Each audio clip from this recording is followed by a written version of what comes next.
So what is the cash rate for the non-economist? In this video, we're going to explain one of the most confusing parts of economics, particularly within the context of Australia.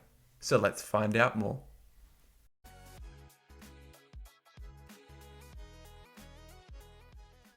So firstly, let's start with a brief overview of what the Reserve Bank actually does in Australia, because I think most people really do not understand all the different functions and roles that the Reserve Bank undertake. So firstly, they are responsible for the implementation of monetary policy.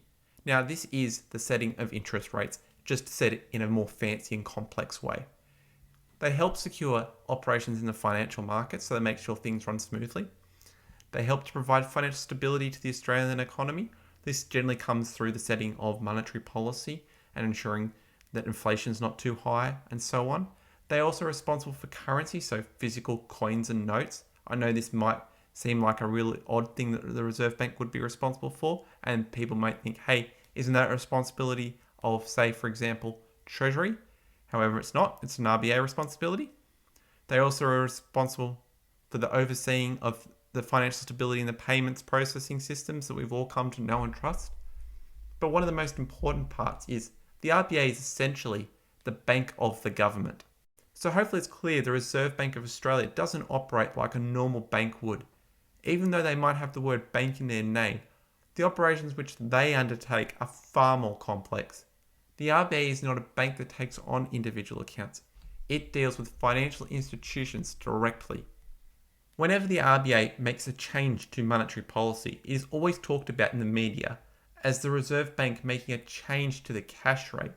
Now this is a bit of unique terminology that is a little exclusive to Australia, as most other central banks around the world tend to use the term either funds rate or interest rate to describe changes to monetary policy.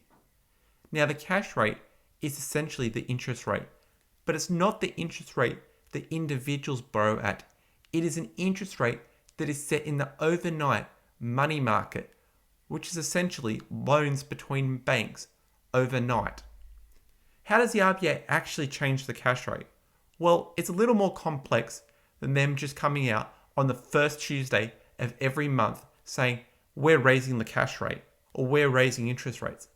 As we already know, the RBA operates in this environment known as the overnight money market between banks.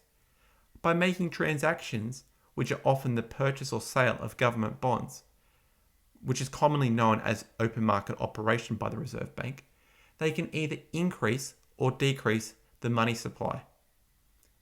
Now, the supply of money is not something that is fixed. It is very much a floating figure that is controlled by central banks all across the world. Now, this is probably a new concept that you're learning about the money supply not being actually fixed and that it can be changed and increased and decreased. But this is essentially the two stances that they can take on monetary policy, either expansionary or contractionary. And I'll explain these in a little more detail. If the RBA takes what is known as an expansionary stance on monetary policy, they are wanting the economy to expand. And to achieve this goal, they are increasing the money supply. By increasing the money supply, it allows for increased spending and investment. And this has an expansionary effect on the economy, as there is more money floating around for that project to be undertaken, or for that individual to then buy a coffee because they were working on the project that got undertaken because the money was cheap and available and able to be spent in the economy. So therefore, more money flows around the entire economy, more people benefit, there's more spending, there's more activity, and with more activity, the economy grows and expands. If the RBA takes the opposite stance, which is a contractionary stance on monetary policy, they're wanting the economy to shrink and get smaller. And for this to happen, they decrease the money supply. By decreasing the money supply, it leads to less spending and less investment, because those projects that would have been undertaken under an expansionary monetary policy environment now no longer are able to get funded because there is less money to fund those marginal projects. And with less funding for those marginal projects, there's potentially less employment and therefore less spending and so on.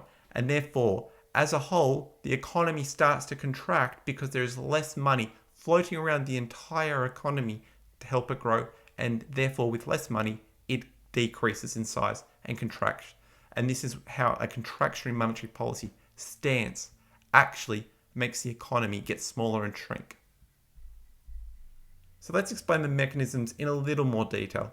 It can be difficult to grasp at first, so rewind if you need.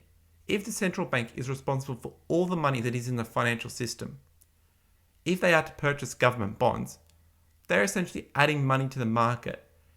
This is because they would be buying the bonds from banks, as in commercial banks.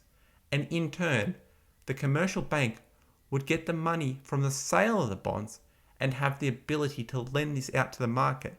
And with more money to lend, they are able to expand the economy and grow the economy. Now, if they are taking the opposite stance and decreasing the money supply, the Reserve Bank would sell bonds back to commercial banks and take the money that they receive from those commercial banks and put it away into safes. And that money is no longer floating around the entire economy. So now we understand the concept of what happens when the Reserve Bank changes interest rates or the cash rate. We need to understand why they might change the cash rate. Well, one of the core functions of the Reserve Bank is to keep inflation between what is known as the inflation target, which is 2 to 3% over the course of the economic cycle.